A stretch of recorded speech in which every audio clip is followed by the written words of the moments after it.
Assalamualaikum warahmatullahi wabarakatuh. Selamat siang kawan-kawan. Bersama saya Awang Puwung di acara Ngorban, ngobrol bahan. Pada acara Ngorban kali ini saya akan ngobrol soal bahan pique atau Lacoste. Nah, di hadapan saya ini sudah ada sampel bahan pique. Apa itu bahan pique?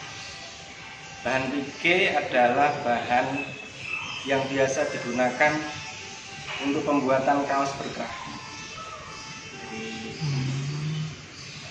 Jadi bahan pique itu bahan yang dirajut dengan pola berlubang atau berpori.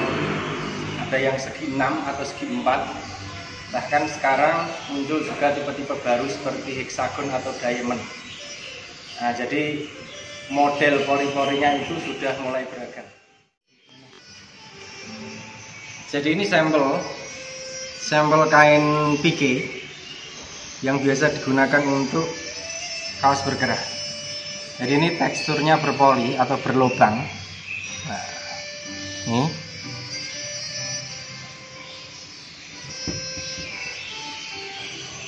kain ini cenderung tebal dan berat. Makanya dikasih lubang atau pori agar memberikan kenyamanan yang lebih baik. Dalam arti kalau pakai kaos ini, kaos yang tebal ini, karena ada sirkulasi udara yang masuk lewat pori-pori atau lubang ini, jadi kita nggak merasa terganggu dengan cuaca atau dengan hal-hal yang bisa menimbulkan suasana gerah di badan hingga memunculkan keringat. Bentuknya seperti ini, biasanya digunakan untuk kaos polo atau kaos berkerah.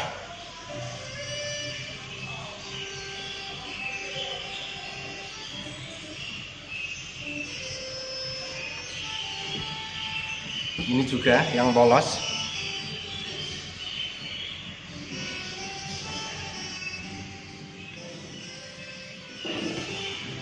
Nah, penggunaan kaos polo sendiri itu biasanya digunakan untuk seragam, khususnya yang menginginkan seragam semi formal. Jadi bisa buat ngantor, tapi tampilannya tetap kasual, maka pilihannya kaos polo. Tapi selain untuk seragam, baik komunitas, seragam karyawan kantoran, karyawan pabrik, atau karyawan toko, kaos polo sebenarnya dulu awalnya adalah kaos yang digunakan untuk kaos sport. Kalau kita biasa nonton golf atau tenis, biasanya kaos yang dipakai adalah kaos polo. Jadi umum disebut kaos polo, tapi juga biasa disebut kaos berkerah. Intinya kaos polo itu model kaos dengan kerah, t-shirt dengan kerah. Ada juga yang bilang kaos wengki. Intinya kaos berkerah. Bahan pique sendiri di pasaran juga disebut Lacoste.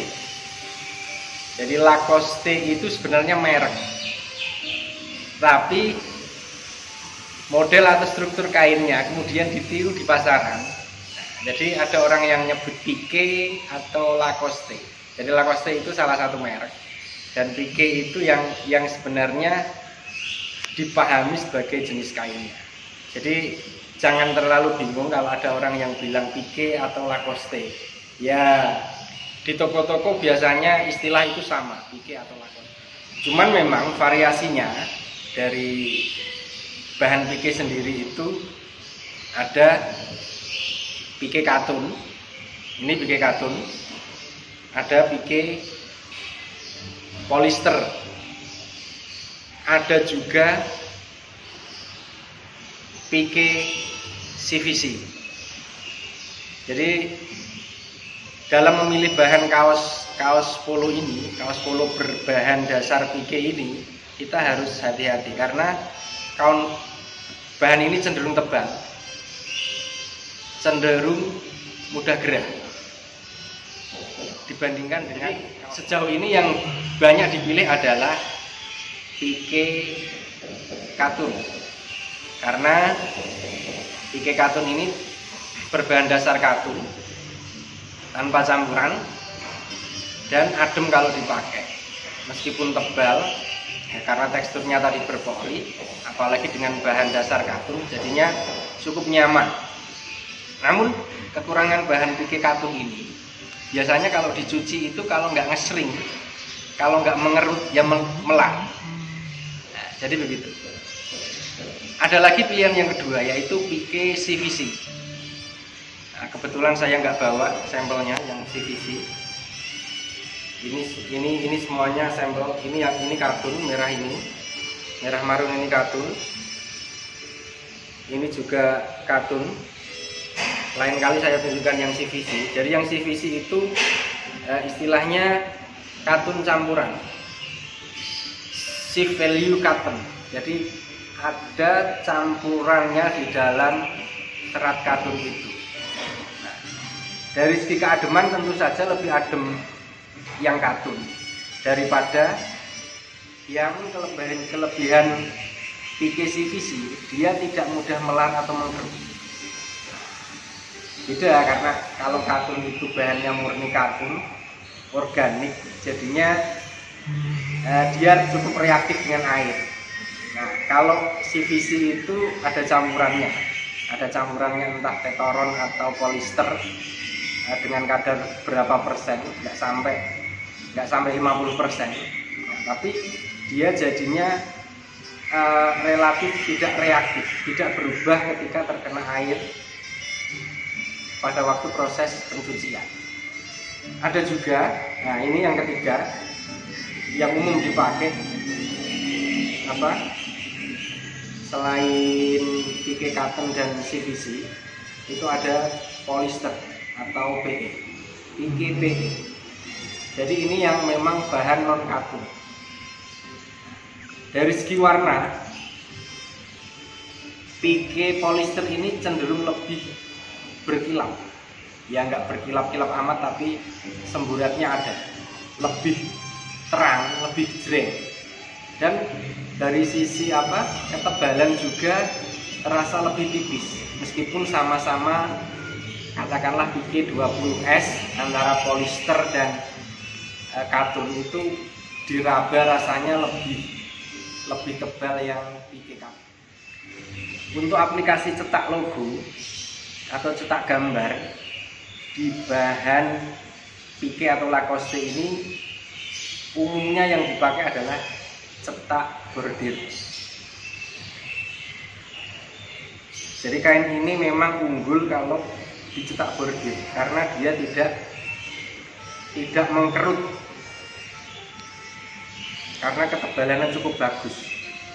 Berbeda dengan kain kaos oblong kayak katun bambu seperti ini atau katun kombet, apalagi kombet 30S yang cenderung tidak tebal atau tipis, itu kalau di bordir itu biasanya ada kerutan-kerutan di sekitar bordirannya karena tipis.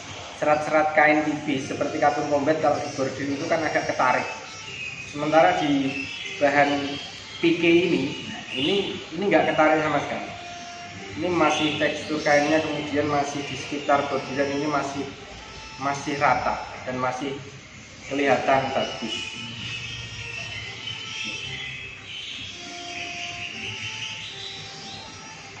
Ini cetak bordir seperti ini,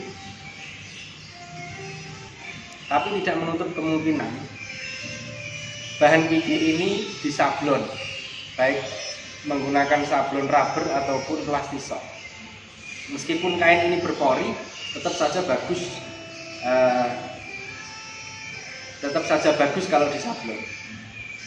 Meskipun kain ini berpori, tetap saja bagus kalaupun menggunakan teknik cetak sablon.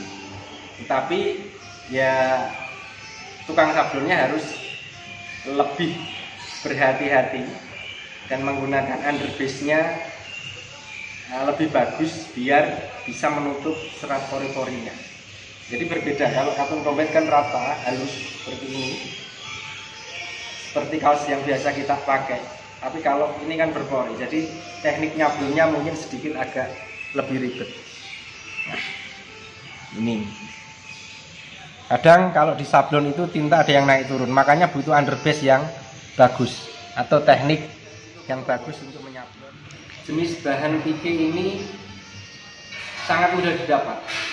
Sudah biasa lah orang nyari katun pike, bahan kaos polo itu sudah biasa. Di toko-toko juga suplainya bisa. Dari segi pilihan warna juga seperti katun combat sudah sangat banyak sekali. Kemudian untuk kombinasi kerah ataupun mansetnya juga tersedia lengkap. Biasanya ada cocokan bahan yang satu paket. Kalau mau kombinasi kerahnya, kita juga bisa membuatkan di tempat-tempat pembuatan kerah. Tentu saja ada minimal ordernya.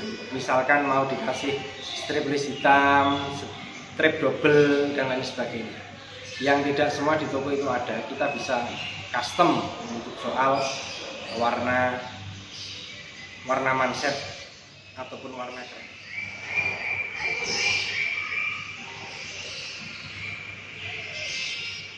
Jadi dari besarnya bahan kain pike atau lacoste itu bahan kain yang biasa digunakan dalam pembuatan kaos polo. Atau kalau Anda mau bikin kaos yang semi formal, mau bisa bikin santai, yang bisa dibuat santai ataupun formal, ya rekomendasi menggunakan bahan kain pike untuk model kaos kerah. Jadi kalau kita ngantor dengan kaos oblong biasanya kan agak tidak sopan, terutama kalau kantor instansi atau lembaga. Beda kalau di startup ya sudah biasa lah pakai kaos. Cuman kaos polo ini untuk menjembatani. Jadi antara kesan formal dan santai itu bisa didapatkan dengan pemakaian kaos. Seperti itu dulu ulasan soal kain lacoste atau kain pike ini. Kapan-kapan saya sambung lagi kalau ada informasi yang lebih mendalam. Terus ikuti channel Studio Big Mac. Saya akan terus membagikan cerita soal bahan kain, soal belajar sablon, dan cerita-cerita bisnis lainnya. Wassalamualaikum warahmatullahi wabarakatuh.